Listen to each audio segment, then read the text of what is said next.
Welcome to Back of the Room. My guest today is a very funny stand-up comedian. He's been on Bob and Tom, Premium Blend on Comedy Central, and has a dry bar special called Teenage Daughters Will Make You Broke. It's James Johann. Yes, that's right. Hello, how you doing? Good, man. We just met. Nice to meet you. Yeah, nice to meet you, man. Thanks for asking me. Thanks for being here. How's the shows been going? Oh, I always love St. Louis. You know, it's a good comedy town. It always has been. Yeah. They come out, they laugh. They're pretty laid back. So, never had much trouble here. You know, it's not one of those towns where you go in and you have a lot of walkouts. You know, people getting awful touchy about comedy these days. Yeah. St. Louis never got that vibe here. Yeah, that seems to be the case. Yeah, good Midwest town. Good sense of humor. People come out, they're ready to drink beer and laugh. So That's a good crowd. That's all you can ask for. Yeah. How long you been coming to the Funny Bone? Boy, that's a good question. At least 20 years. Really? This Funny Bone. Yeah, I've been through several changes of management and all kinds of stuff. I mean, Matt's been here forever. Yeah. But even before him, I remember when Matt was doing comedy. Yeah. I was back in those days. So, but it's one of my favorite clubs. This club, and it's like Omaha. You know, I'm from Kansas City, so Omaha was kind of a second home, and then St. Louis always. So love this club. Love this Funny Bone. Yeah, definitely a good room. That low ceilings is hard to beat, you know? Yeah, it's an old school. Yeah, for sure. So Kansas City, is that where you started doing it? Yeah, I was working after high school. I was about 19, and I couldn't find a job I liked. I was working at like a barbecue joint. You know, I didn't know what I want to do. I didn't want to go to college. And my mom was like, she's the one that she said, well, you think you're so damn funny. Why don't you go down to the comedy club and find out? There you go. So it was kind of a dare. So she took me down to Stanford's Comedy House, and we watched a show. It was a couple local guys. And the next week, I just went and tried open mic. I'm like, well, hell, I think I can do this. You know, at least I'll give it a shot. But back then, I never thought it'd turn into 30 years of being on the road and stuff. I was just happy to go down every Monday and get my 3 minutes, you know. Yeah. So that's awesome, though. Your mom kind of almost pushed you in a way to she get did. into it. I think she knew, because I always grew up listening to comedy, and I was a Catholic school kid, right? So I think my mom would have been happier if she'd have found drugs in my room than like comedy tapes. So I had to hide my comedy tapes. You know, I had my George Carlin and stuff, and but she always knew that I always liked it. You know, that I always had I did my first comedy show in kindergarten. And my mom was behind that too. She, I don't remember any of the jokes I did except one. She dressed me. She made me a clown suit, right? So I had this polka dot clown suit with a pointy hat, and I had a wagon full of props, like before Carrot Top.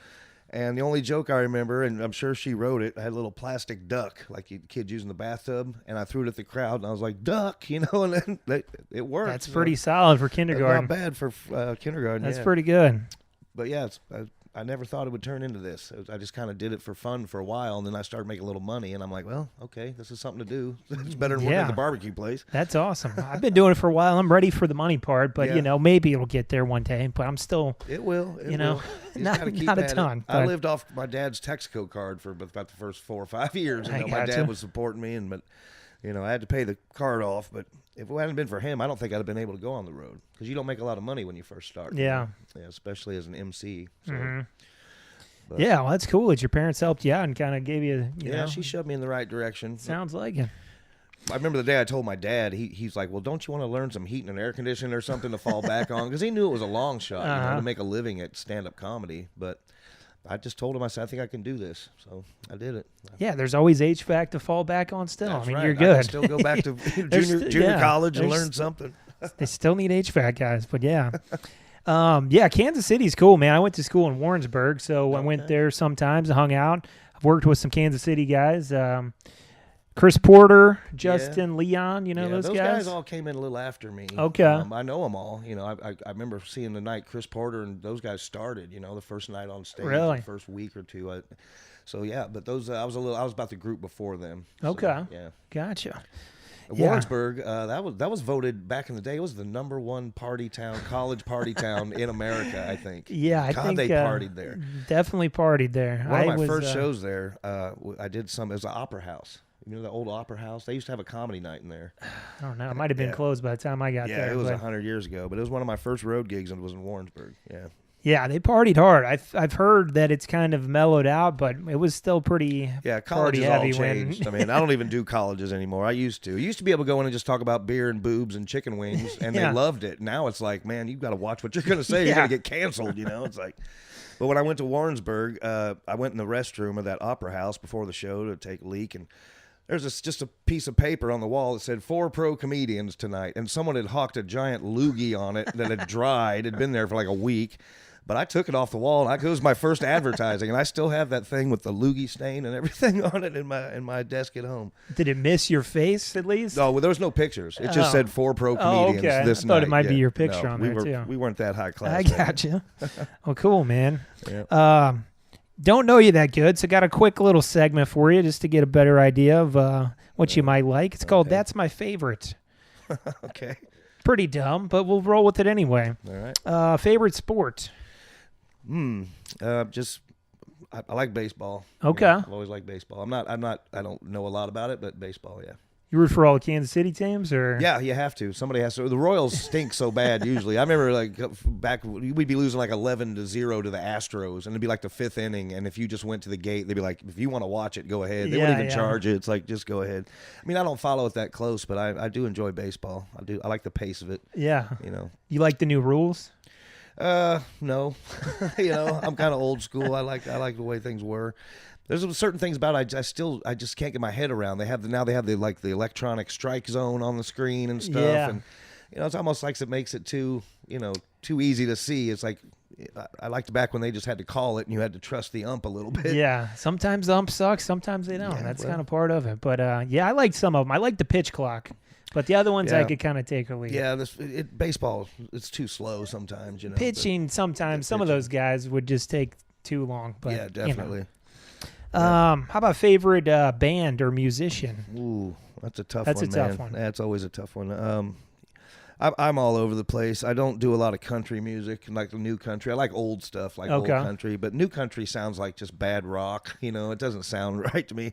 But I got everything from Bob Dylan, Led Zeppelin, the old guy stuff, and I like Sonic Youth. I like Bjork. I like all kinds of stuff. Okay, an eclectic taste. Yeah, I listen about anything. I give everything a chance. But my daughter would tell me, like, Dad, you're closed-minded. Like when she's showing me some new music, and I'm like, I'm not really closed-minded. I just know I don't like it. I can tell I don't like it. It's not my kind of thing. But give it a chance once or twice. I'll give it a listen, But I'm not a big decision. Taylor Swift guy. I appreciate it, but you're not going to catch me buying her album. I'm like, good for you. But yeah, some of it I'm just like. But yeah, I mean, I even jazz. Like on a Sunday morning, I'll get up and want to just write or sit and do something in my office, and I'll just turn on some light jazz with no lyrics. I love that stuff. So yeah, I've been doing that lo-fi stuff that's on YouTube. It's not jazz, but it's more just like background music, and for some reason it's more. Well, I found when I'm trying to write, whether it's comedy or just trying to write in general, because I do a lot of other writing like stuff. If there's lyrics, I can't hardly concentrate because your brain's getting pulled into what Michael Stipe's saying or whatever, So it's like I have to have like something with no lyrics at all. Yeah, I think that does help. Yeah. How about favorite SNL cast member? Oh boy, this is gonna date me. This is gonna show how old I am. I always loved Eddie Murphy. Man, when you got to see Eddie Murphy on a skit back in the day, it was just so cool. And he was only like 18, so that was another thing. He was so young. But I always also liked Chevy Chase, even though I heard he's kind of a jerk. He doesn't have a lot of good stories out there about meeting people. He seems like he's really hard to work with, but boy, he was funny on there when he was on there. And then Belushi, of course. Some of the newer ones, I really liked Molly, the girl that did the... Molly Shannon? Molly Shannon. She always cracked me up a lot. And I loved, oh boy, her name is slipping my mind now. Kristen Wiig. Yeah. Is that her? Yeah. Yeah, the blonde. She was always made me laugh. So those are some of the, I guess, newer ones. Those are some good ones. Yeah. This is a dumb one. Favorite appetizer? Favorite appetizer? Probably just fried mushrooms. Okay, morels? Fried mushroom, whatever. As long as they're fried. Okay. Little ranch, that's good stuff. Yeah, we always went mushroom hunting as a kid for morels, and we'd find them. But it took me a lot of years in a row to figure out I'm like allergic to them. I would get sick every time. I'd be like, you didn't put it together. I liked the taste of them really, like they were great, and then I would be like, I'm sick again. Yeah, well, I mean, it took a couple 2 or 3 years. I'm like, I think it's these mushrooms. It could be. Well, I know a lot of people that mushroom hunt, and I always worried, like, what if you get the poisonous one? I guess you got to know what to look for. But yeah, those morels are pretty distinctive looking. So if you find those in a certain time frame, you're pretty safe, I think. Well, you're either going to die or trip or something. But if it comes down to mushrooms and say like good potato skins, that'd be a toss up for me. Okay. Good potato skins don't hurt. Gotcha. Do you have a favorite sitcom? Boy, it's been so long since I've watched one. When's the last time sitcoms were on TV? Do they still have them? Like, well, classic answer, I'd say Seinfeld or Cheers or something like that. Cheers was always good. And you know what? I don't know if you. I guess you would consider it a sitcom. My parents used to watch MASH. Okay. And to this day, I don't really trust anybody if they don't like MASH a little bit, because it was a good show. I mean, there was sometimes a little ham-handed and it's a little bit, over the top, but good writing and stuff. Cheers was great. I like Frasier. That was pretty good when it was on. But boy, I haven't. When I was a kid, I watched all of them. Anything, Family Ties, Michael J. Fox, all that stuff. Gotcha. That's all that was on TV. So yeah, there's a little more variety now. There's almost too many shows now because you can't watch everything. Well, I spend more time looking for something to watch than I watch anything. Yeah, so I got 41 channels and nothing to watch. This one will tie in a little. Do you have a favorite Keanu Reeves movie? I'm not a fan. Oh, man. Although Devil's Advocate's a good movie. Okay. And you get to see Charlize in there with her, naked. That's never bad.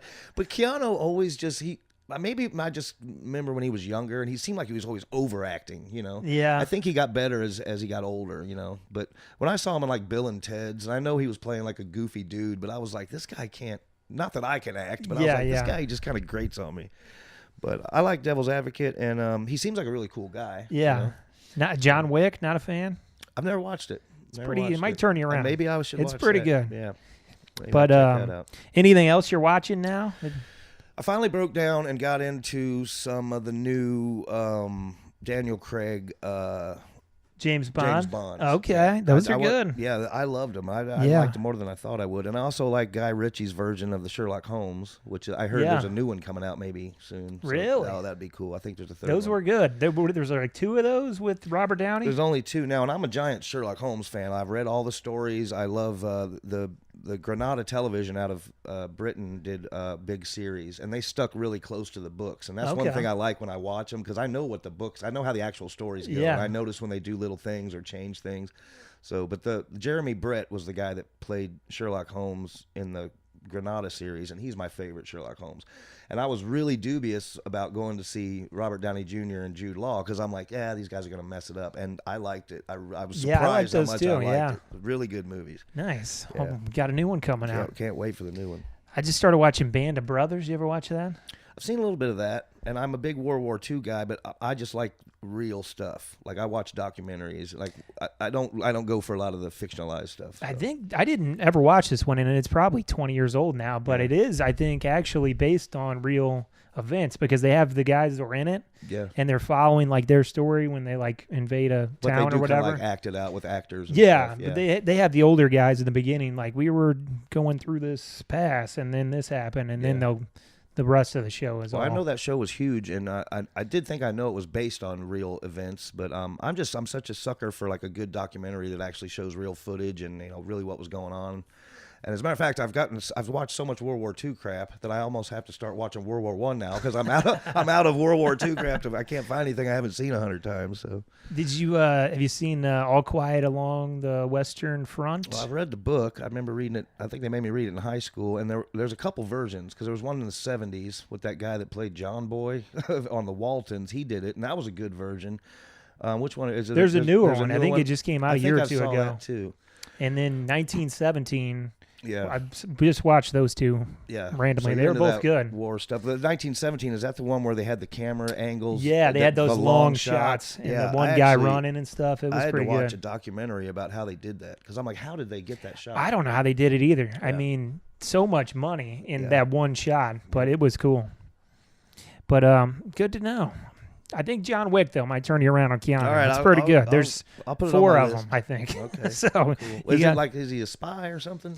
Or no, is he's kind of like a assassin? hitman. A hitman. Okay. Yeah, he gets, the bad guys come after him, and then he's got to get revenge, and, Well, my problem is, it's probably good, but I still see Bill and Ted. I still feel like I'm supposed to believe that Bill and Ted's the assassin guy. Yeah, he's got a beard in it, if that helps. Okay, well, that might help. It's like when I see the guy from The Office that played Jim, what's his name, Kazarinsky. Oh, yeah. And he plays some action hero in another movie. I'm like, I can't get, I feel like Dwight's going to pop You're in just every waiting for him to go like, yeah, right. That every Break time. with the camera.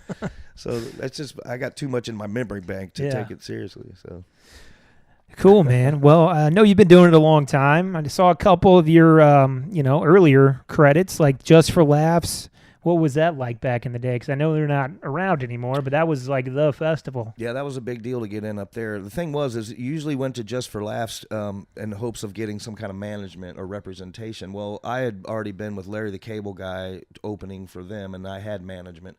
So I didn't really have anything to gain up there, unless I was looking for a new agent, which I wasn't. So I went up, I did my show. It was fun. I got to hang out with, there's so many people you see. Everywhere you look, there's just, oh, my God, there's that guy. There she is, it's crazy. But just because I already had management, I didn't have anything to gain, really. So I got to enjoy it. Yeah, I bet that was even more, fun in some ways because it was a little less pressure and stuff. Yeah, because everybody up there was trying real hard to put on their best impression, and I'm just at the bar getting drunk because I already had manager. I'm good. So, but it was fun. Anybody else that was you met up there like that year or like? I'm trying to remember who I was there. It's a long time ago. I remember some of these guys you may not know, like Josh Sneed was up there. He's a friend of mine. Do you know Josh Sneed? Yeah, Josh was up there, and that's kind of when me and Josh got to be kind of friends, and we go back a long way.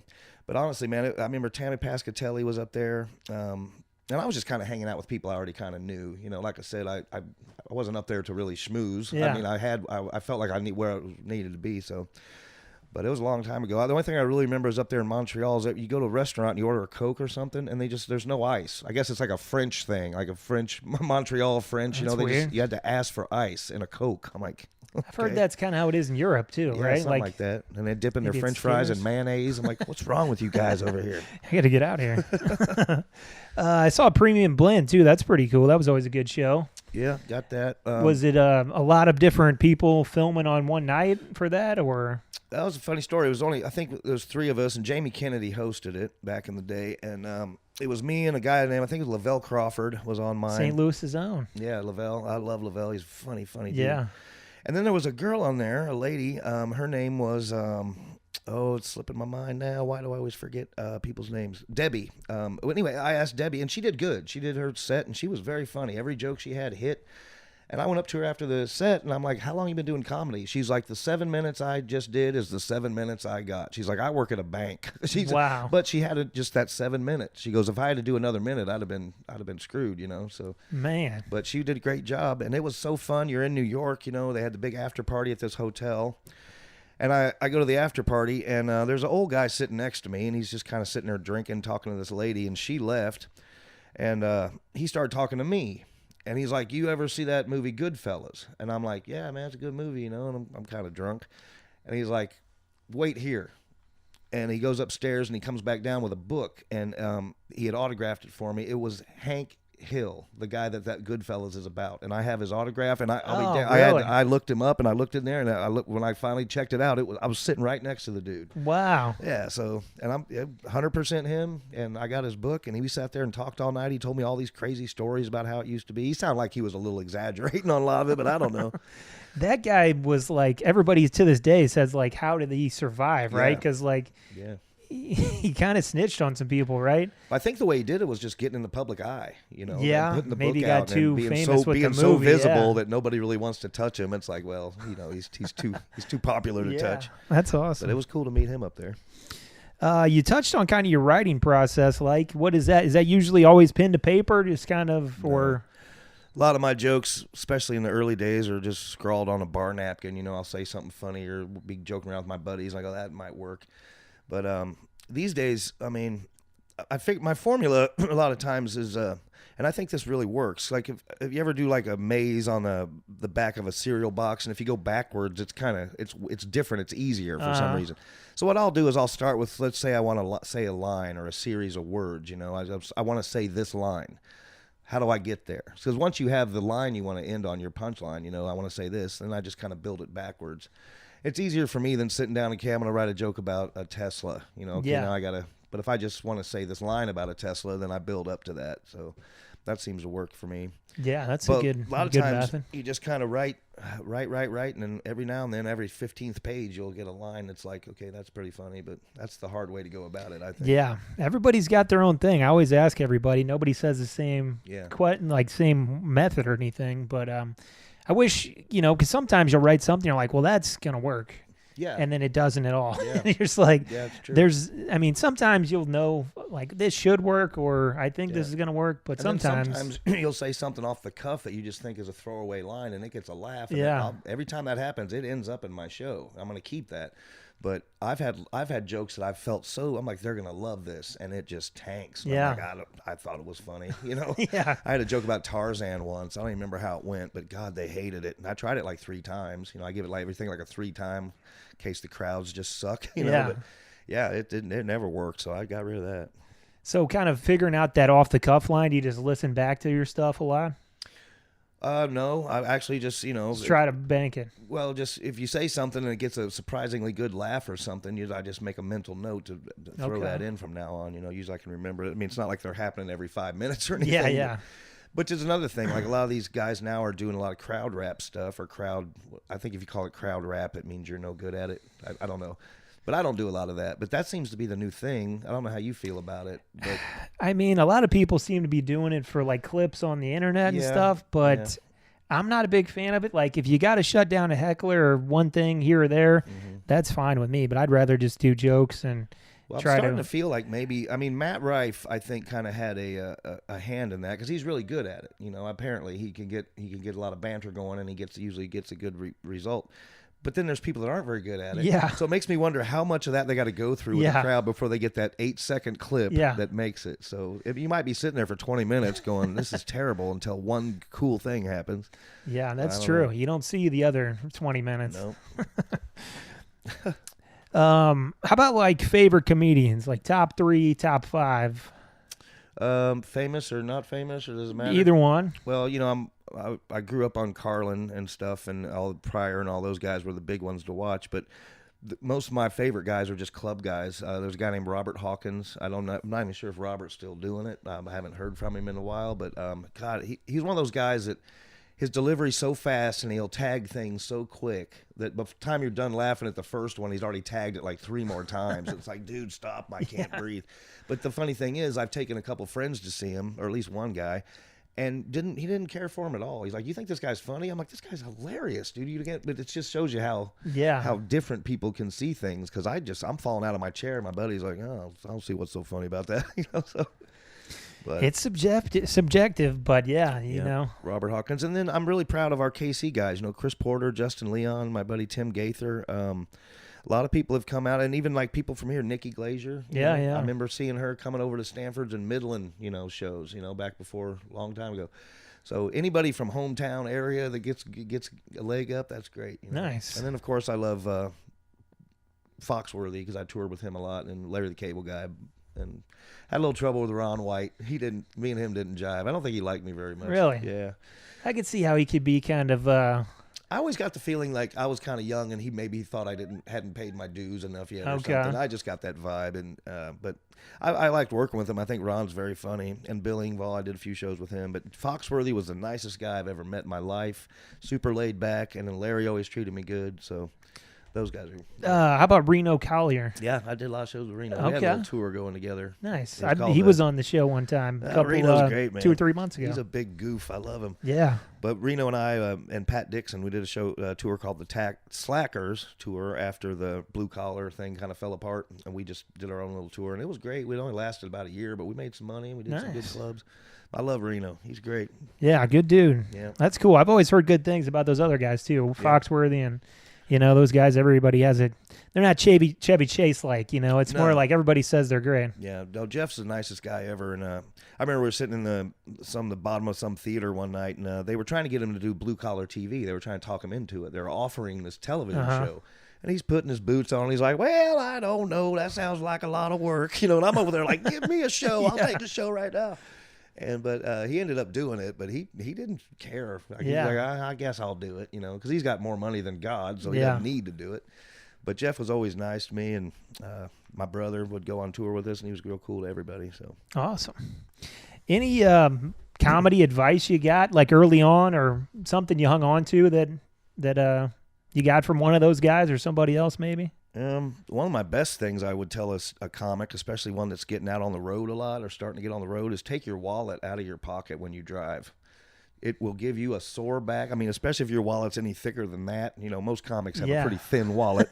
But take your wallet out, put it in the seat next to you, put it in your glove box, because it will mess up your spine. That's good advice. 12 hours on the road, you don't notice it at first, but after you get out, you're like, and it helps to take that wallet out.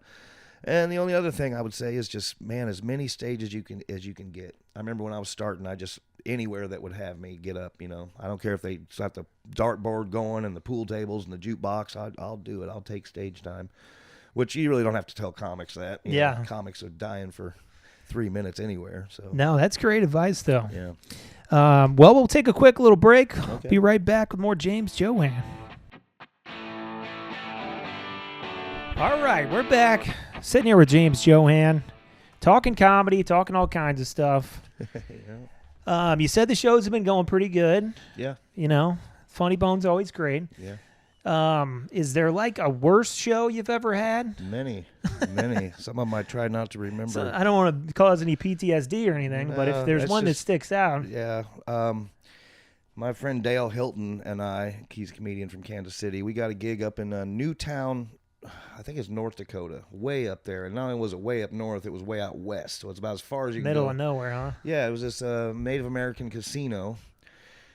And casino shows can go one or two ways. They're either really good or they're just not. And this one, of course, you could hear all the machines going. It's really loud in there. And they had a bar. They had the stage, and the bar was way across. And there were people at the bar drinking. And they had a bunch of chairs set up.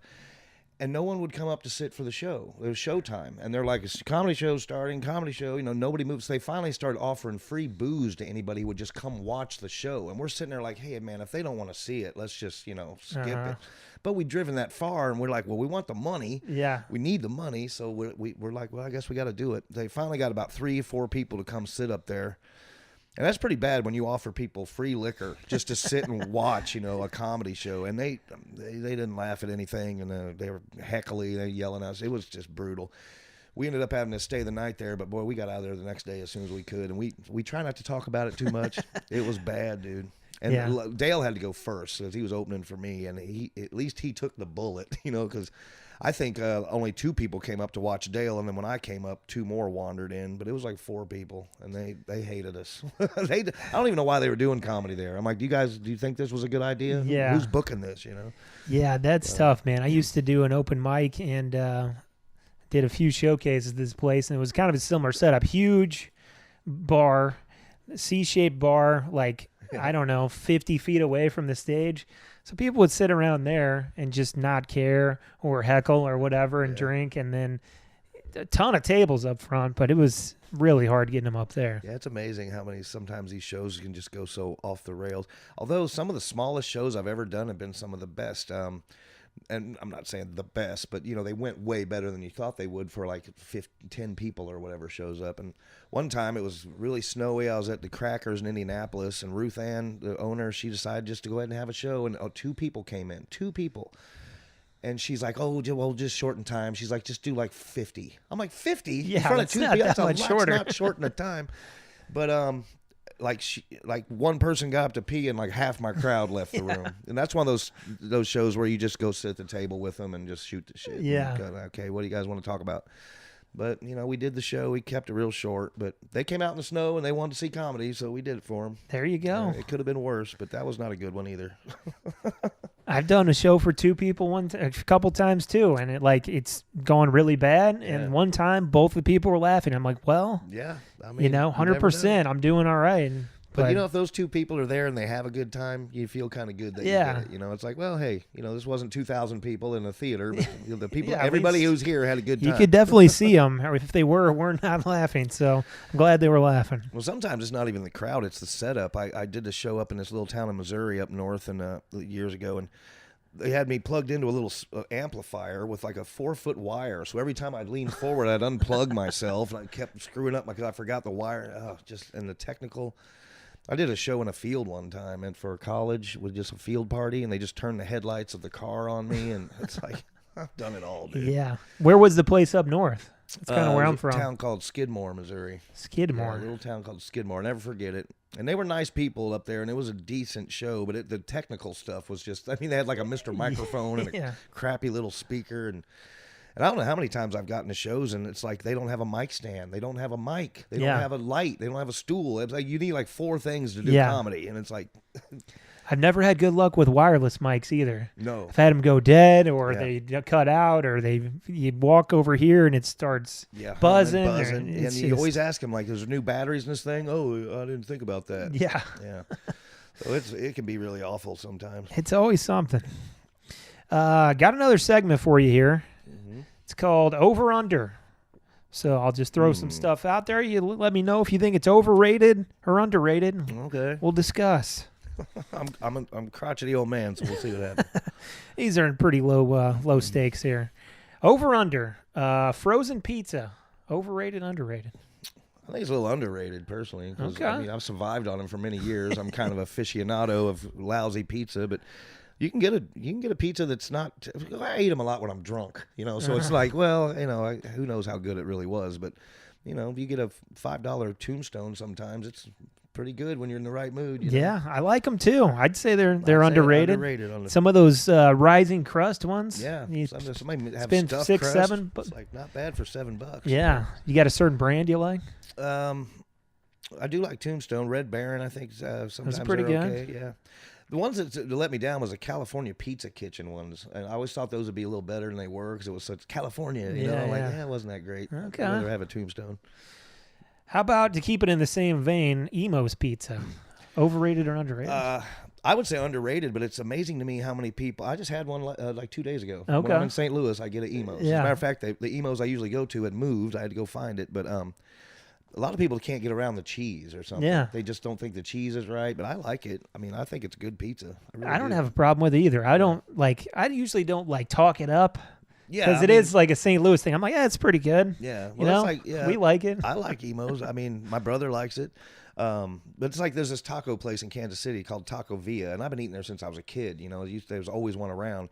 And I cannot get my friends to go. They're like, that's the worst Mexican food in the world. There's so many places to go. I'm like, yeah, but I just love this stuff. But it's a love or hate thing. Yeah, every town's got something. My wife's from Cincinnati, and they got Skyline. I like Skyline chili. too. I'm not a fan. You don't like it? I don't like it. Yeah.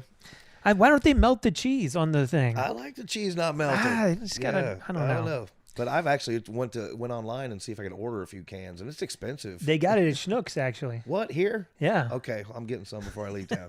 I like Skyline, but it's like Kansas City barbecue. If you mention one barbecue in Kansas City, you're going to start a fight. Yeah. Everybody's got their favorite. Yeah. Oh, that place sucks, or this place is the best, but it comes down to your taste, But I'm not I like Kansas City barbecue, but I'm not big on all the sauces.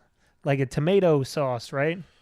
Or tomato-based, I guess? I guess. I mean, I like original flavor, smoky hickory sauce. I don't like all the honey and the ghost pepper and all that. It's just not my style. I just like regular barbecue sauce. But, yeah, they go overboard with it. It's like too much. It's good, but I think I like St. Louis style better than Kansas City style. I'm a little biased. But Well, I will say this. There's a chain that's out here. I shouldn't say the name of them, but I ate there once, and maybe it was just a bad meal, but I'm like, you cannot be this close to Kansas City and mess this up that bad. I mean, Kansas City's known for their barbecue. Yeah. And St. Louis is not that far away.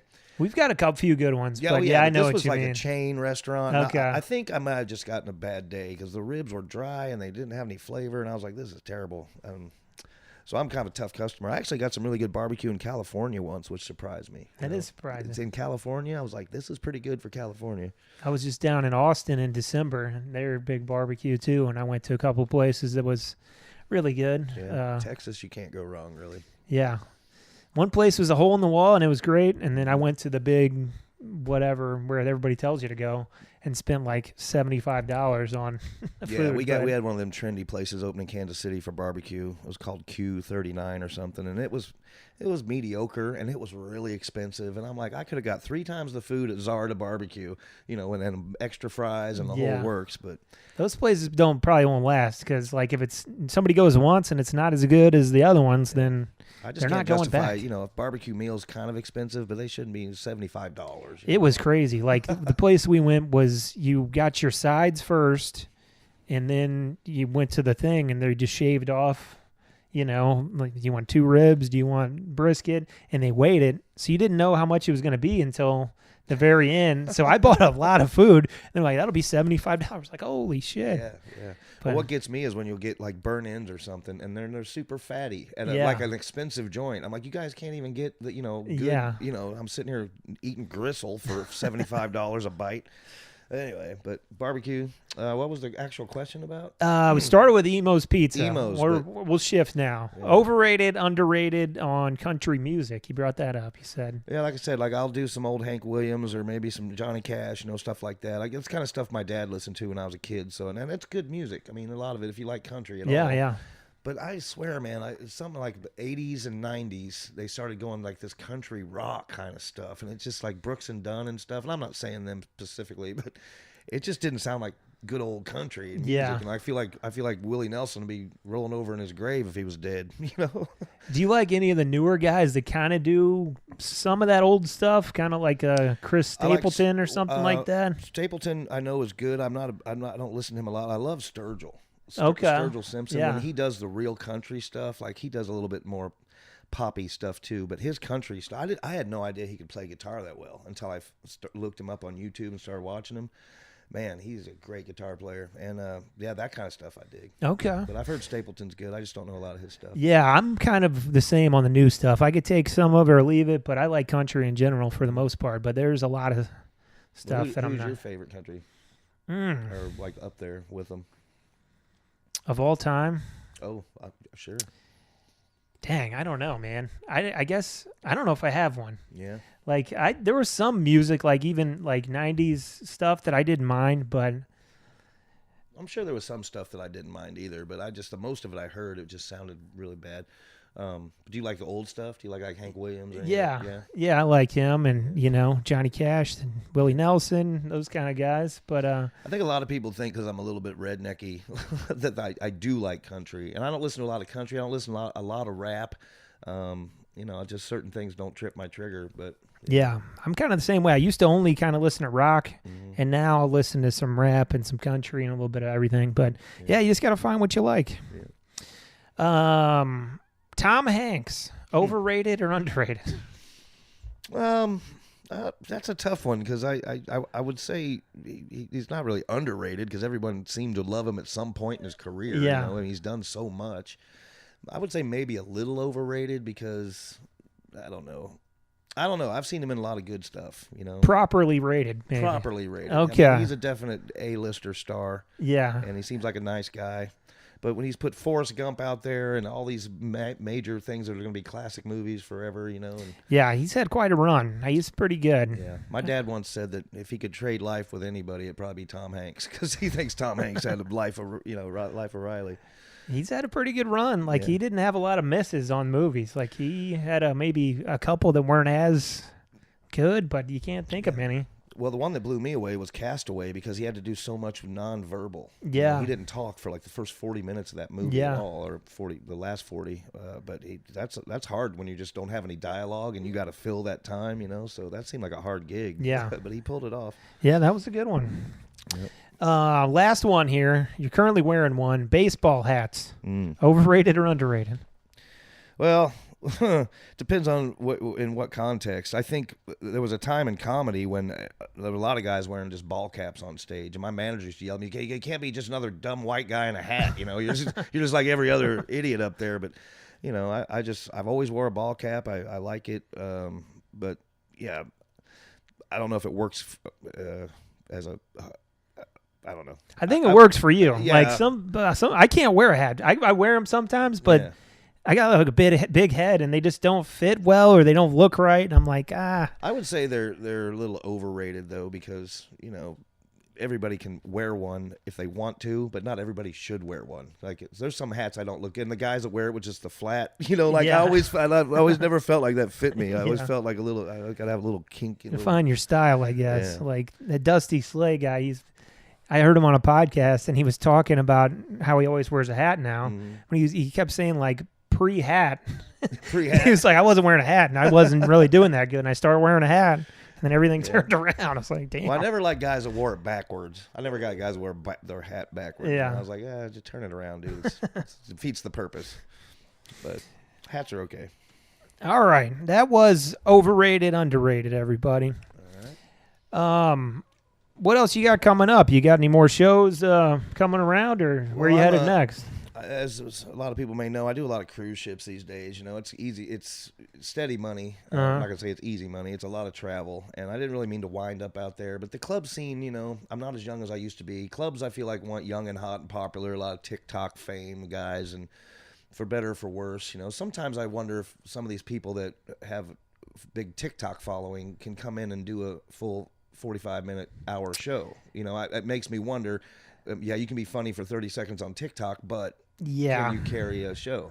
And I've heard some of them can and some of them can't. So I've seen a little bit of both. Yeah. I mean, everybody's got their own thing, and clubs are bringing them in, I guess, because they have so many followers that they're going to sell tickets, but I don't think those crowds are coming to see him again after I was thinking. You might get your $50 a seat for somebody, but then people come in and the show's not very good. I saw one guy. He was basically just showing his TikToks on a screen on stage. I'm like, well, what is that your show? Just showing your TikToks? It's like, but that's just. It's necessary evil. I feel bad that I don't do more of it, at least Instagram or something. 'Cause I don't even think I have TikTok on my phone. Like I'm 54 years old, 53. I don't know if TikTok's my demographic anyway. But. It's not good. Like I have it, but I put like a limit on it. Like you can set it for like 10 minutes. So you don't get stuck on there all day. Tells you like that's enough. Yeah, it's like that's I don't like I try not to get on there, but at least it shuts it off now because everybody is just all day. It's like their attention span is gone, and it's not great. My daughter's 20, and she hates how much she's on her phone, but she's always on it. She's like addicted to it, but she's like, I just feel like all I do is scroll. Tell her to do the timer. You can do it. Just set it for 10 minutes on Instagram and TikTok and all of that. But I feel like it's a necessary evil, and I feel like I'm missing the boat by not doing it because I have tons of old clips and stuff of myself I could put up, or if I could film every night if I want to. But I just don't know. There's something about it. Maybe I'm just too old school, but that trend is passing me by. And I don't blame you, man. It's a real pain in the ass. Like I try to do some clips, and the even thing I've heard about it is it's a lot of work. If you really want to put them out and stay consistent, it's a full-time thing keeping it. So that goes against it too. But just watch my clips, and then if you put any, I'll watch his too. But right. I think I have one TikTok clip I made one time. I tried it, and I got like 2 likes. It was my daughter and my friend, and I'm like, no, this is not working. Give it a shot. Well, do you have Instagram and stuff? Where can people follow you at? I basically started on Facebook, and that's where most people kind of keep up. That's where I post most of my stuff. You can actually talk, and it's like Instagram's mostly pictures and stuff. So, but I do have an Instagram account. I think it's at Rural Genius as my Instagram, and then I'm on Facebook. And I'm going to have new stuff up on my YouTube channel soon, so I have a Rural Genius YouTube channel, but I've kind of wiped it because a lot of that stuff on there was pretty old skits, and it was a lot of stuff we did during COVID when we were bored, and I'm like, okay, that's we did some Tiger King crap, and it's like, okay, it's over. So, but I'm hoping to get that YouTube channel going with some new stuff. So, nice. But definitely check me out on Facebook if you want to be my friend on there, and I do have Instagram. So. Cool. Well, check out James, everybody. James Johann, appreciate it, man. Thanks for having me in, Jim. Thanks for being here. Thanks for listening and or watching Back of the Room.